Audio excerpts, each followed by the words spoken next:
Hello, Frank. I wanted to show you your next cube here. And I've got a working original Next hard drive for you. It is a Seagate 1280N. And I'm just installing the Y2K patches. I've got Next Step 3.3 user installed. And so I'm going to put it in mounting brackets. And then, so you'll have, this drive will be in there unplugged because we're going to be booting from the SCSI 2 SD.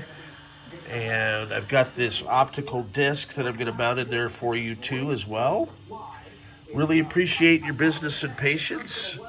And happy holidays. Hey, it's December 21st today.